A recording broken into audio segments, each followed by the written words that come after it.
الغنی الحمید۔ ربنا ہمارے رب، لا تجعلنا تو نہ بنا ہمیں، فتنتن فتنہ، للذین کفروا ان لوگوں کے لیے جنہوں نے کفر کیا، واغفر لنا اور بخش دے ہمیں، ربنا اے ہمارے رب، انک انت العزیز الحکیم بے شک تو ہی الغالب، العزیز خوب غالب، الحکیم خوب حکمت والا ہے۔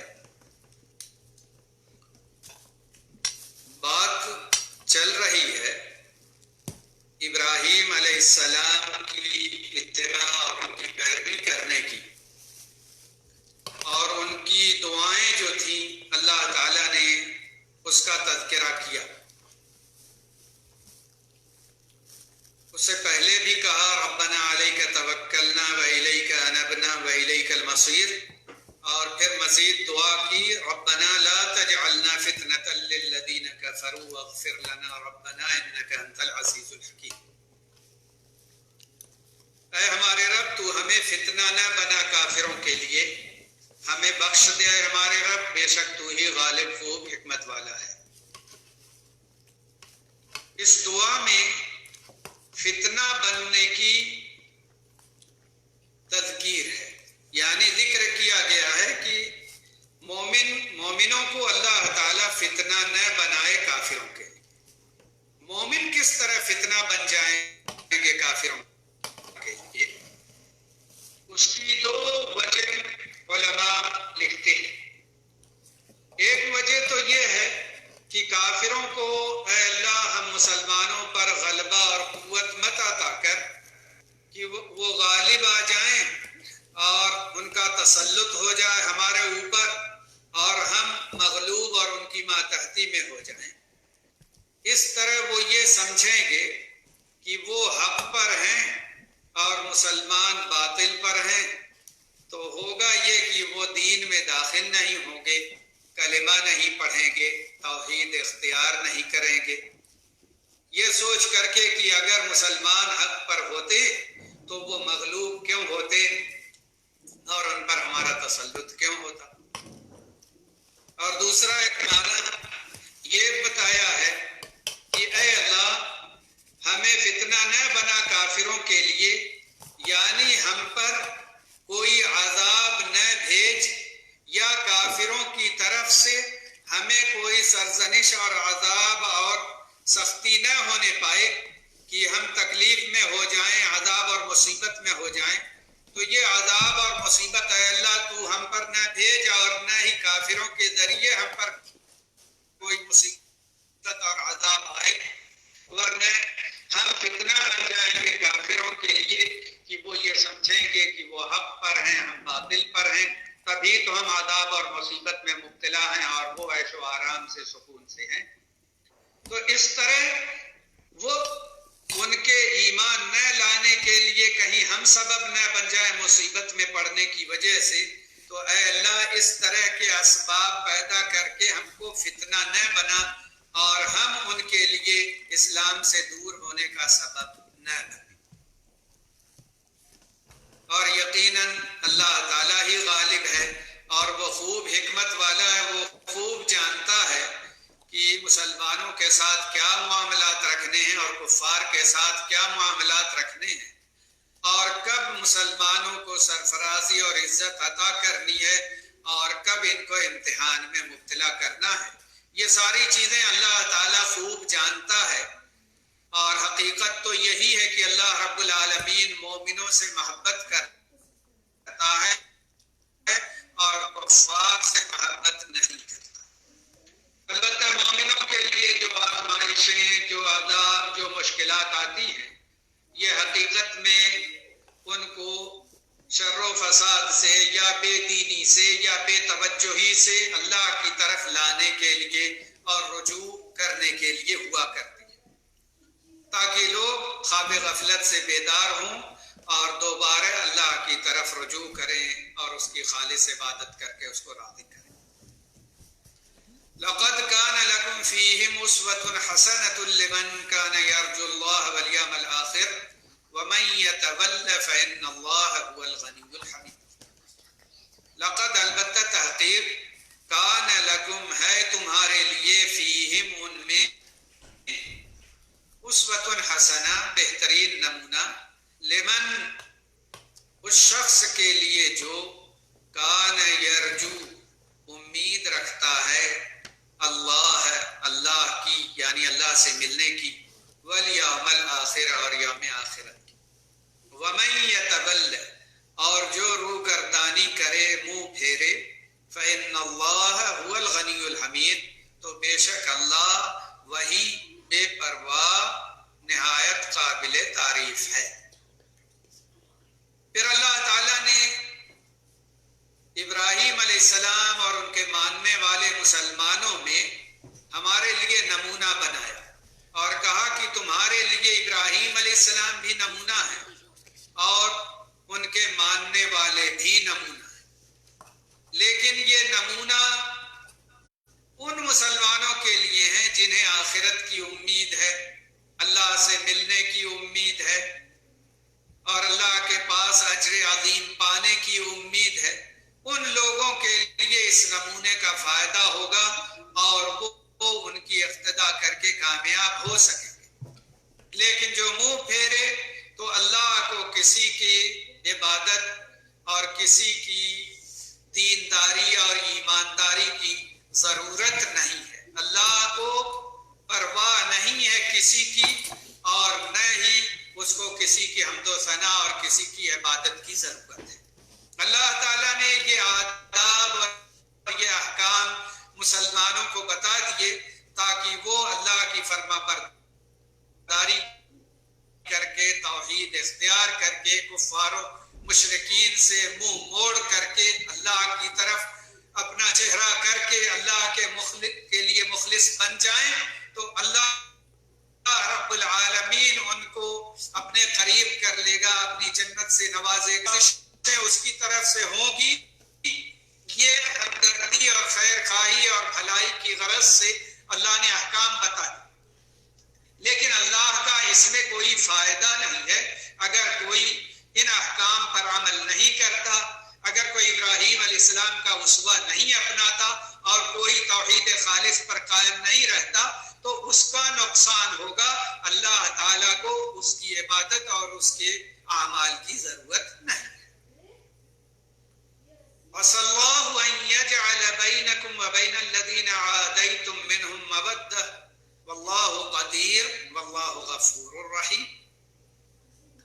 امید ہے کہ اللہ کر دے گا تمہارے درمیان. کر دے گا کا کیا مطلب؟ پیدا کر دے گا. بینکم تمہارے درمیان وبین الذین عادیتم اور درمیان ان لوگوں کے جن سے تم نے عداوت رکھی ہے. عادیتم منہم عداوت رکھی ہے جن سے، منہم جن سے. مودتن محبت دوستی، یعنی یجعل بینکم وبین الذین عادیتم منہم مودتن. یجعل مودتن مفعول بھی مودہ. اللہ تعالی پیدا کر دے گا محبت تمہارے درمیان اور ان لوگوں کے درمیان جن سے تم نے عداوت رکھی ہے. واللہ غفور رحیم اور اللہ بہت بخشنے والا بہت رحم کرنے والا ہے. کس طریقے سے؟ جب ان سے دوستی جائز ہی نہیں ہے تو اللہ تعالی محبت ہمارے اور کافروں کے درمیان کیسے رکھے گا اور کیوں رکھے گا؟ علماء تفسیر کہتے ہیں کہ اس سے مراد یہ ہے کہ اللہ تعالیٰ ان کفار کے دل میں اسلام کی محبت ڈال دے گا اور وہ کلمہ پڑھ لیں گے، مسلمان ہو جائیں گے تو جو عداوت اور دشمنی ہے وہ ختم ہو جائے گی اور وہ بھائی بھائی ہو جائیں گے اور ہمارے دست و بازو بن جائیں گے.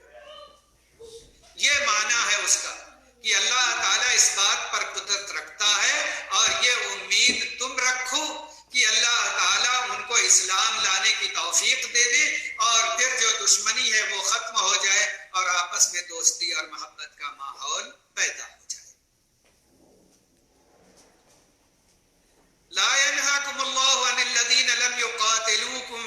الدین ولم یخرجوکم من دیارکم ان تبروہم وتقسطوا الیہم ان اللہ یحب المقسطین.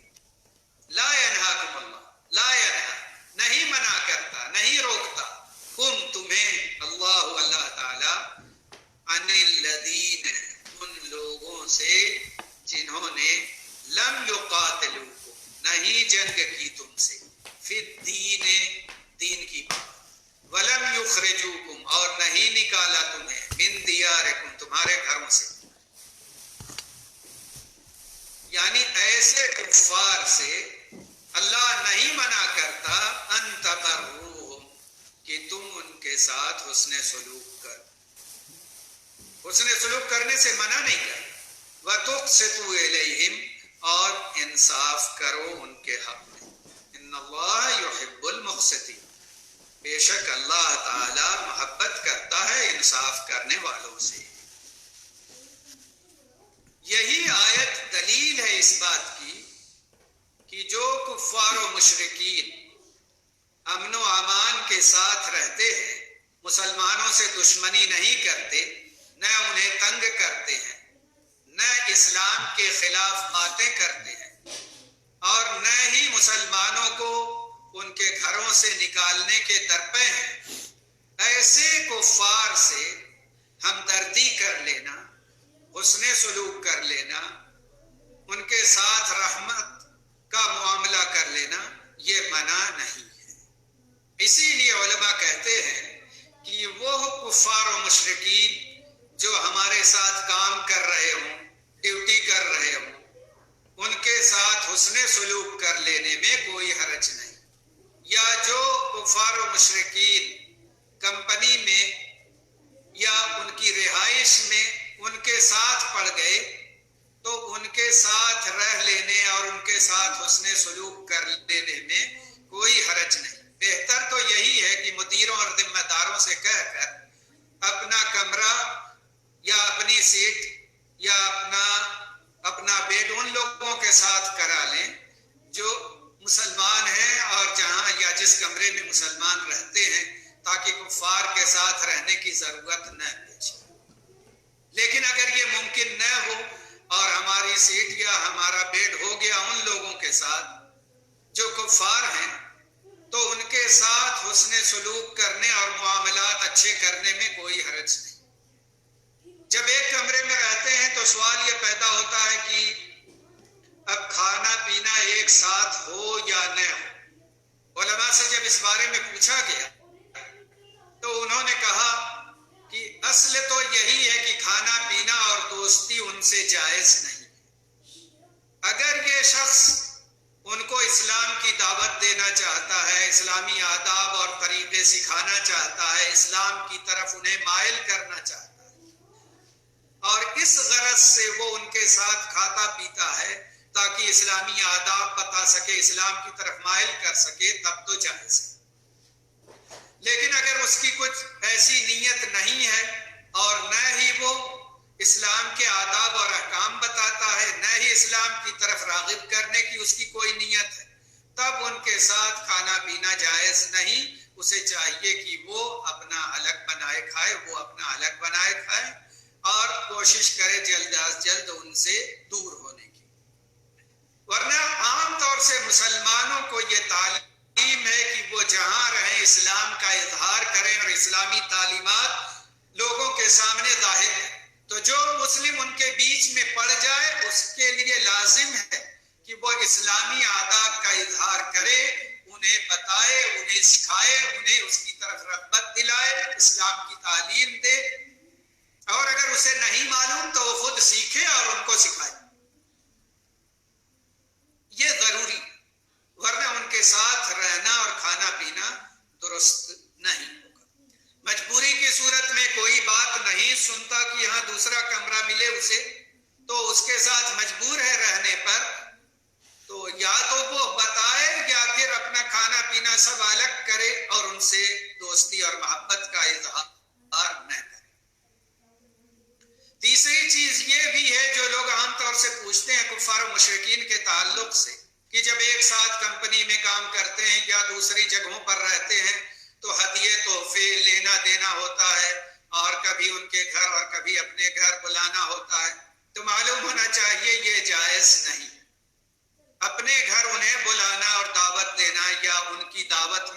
اور ان کے گھر جانا اور بیٹھنا، ہنسنا، بولنا اور خوشگپیوں میں مبتلا ہونا، یہ ساری چیزیں دوستی کے ضمن میں آتی ہیں اور ان سے دوستی جائز نہیں۔ تو جو کیفیت دوستی اور محبت کی ہو، دلی خواہش اور چاہت کی ہو، دل لگانے کی ہو، وہ چیز جائز نہیں۔ صرف اللہ رب العالمین نے کہا ہے کہ تم اگر ان کے ساتھ رہتے ہو اور وہ ایک تو تم سے جنگ نہیں کرتے اور نہ ہی تمہیں تمہارے گھروں سے نکالتے ہیں اور نہ ہی دوسرے کفار و مشرکین کی تمہارے خلاف مدد کرتے ہیں، نارمل انسان ہیں، جیتے ہیں، زندگی گزارتے ہیں، تو ان کے ساتھ حسن سلوک کرنے سے اسلام منع نہیں کرتا۔ لیکن جو جنگ کرتا ہو تو ہم اسے پیار تو نہیں کریں، اور جو ہمیں ہمارے گھروں سے نکالتا ہو ہم اس سے دوستی تو نہیں کریں۔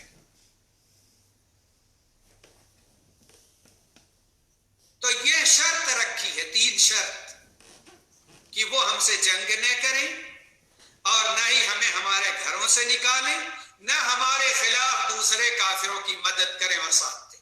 اگر یہ شرطیں ان کے اندر پائی جاتی ہیں تو ان کے ساتھ حسن سلوک کریں، اور اگر یہ شرطیں نہیں پائی جاتی تو ان سے دوستی کرنے، حسن سلوک کرنے کی ضرورت نہیں۔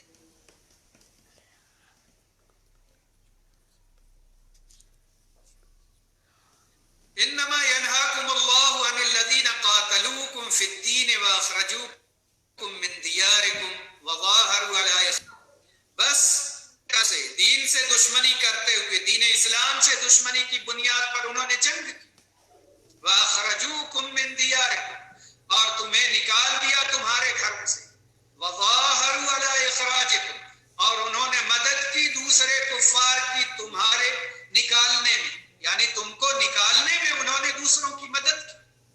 أَن تَوَلَّوْهُمْ، کہ تم ان سے دوستی کرو، ان سے دوستی کرنے سے اللہ منع کرتا ہے۔ وَمَن يَتَوَلَّهُمْ فَأُولَٰئِكَ هُمُ الظَّالِمُونَ، اور جو ان سے دوستی کرے تو ایسے ہی لوگ ظالم ہیں۔ کس طرح ظالم ہیں؟ ظالم اس طرح ہیں کہ دوستی اہل ایمان سے ہوتی ہے، کافر سے نہیں۔ کافر اس کے مستحق نہیں، جو اس کا حق نہیں رکھتا کہ ان سے دوستی کرو، تو اگر آپ ان سے دوستی کریں گے تو آپ ظالم ٹھہریں۔ جو حقیقت میں آپ کی اور ہماری ہمدردی اور حسن سلوک کا مستحق نہیں ہے، اس سے حسن سلوک درست نہیں۔ لا تصنع المعروف فی غیر اہلہ، جو بھلائی کا حق نہیں رکھتا اس کے ساتھ بھلائی کرنے میں نقصان ہے، الا یہ کہ وہ، جیسے میں نے ذکر کیا کہ نارمل انسان ہو اور اس کو شرک و کفر سے اور اسلام دشمنی سے کوئی واسطہ نہیں ہے، تو ان سے بھی دوستی تو نہیں ہوگی کیونکہ وہ اللہ سے محبت نہیں کرتے، لیکن حسن سلوک کیا جائے گا۔ تو جو پہلے والی آیت ہے لا ینہاکم اللہ عن الذین لم یقاتلوکم فی الدین، یہی آیت دلیل ہے عام کفار کے ساتھ حسن سلوک کرنے کی، اور اس کے بعد والی آیت دلیل ہے کہ جو کفار دشمنی اور عداوت رکھتے ہیں ان سے دوستی کرنا قطعاً جائز نہیں۔ یا ایھا الذین آمنوا اذا جاءکم المؤمنات مہاجرات فامتحنوہن اللہ اعلم بإیمانہن فإن علمتموہن مؤمنات فلا ترجعوہن إلی الكفار لا ہن حل لهم ولا هم يحلون لهن وآتوهم ما أنفقوا ولا جناح عليكم أن تنكحوهن إذا آتيتموهن أجورهن ولا تمسكوا بعصم الكوافر واسألوا ما أنفقتم وليسألوا ما أنفقوا ذلكم حكم الله يحكم بينكم والله عليم حكيم۔ اب اللہ تعالیٰ نے کفار و مشرکین سے متعلق چند احکامات بتا دیا۔ یا ایھا الذین آمنوا، وہ لوگ جو ایمان لائے، اذا جاءکم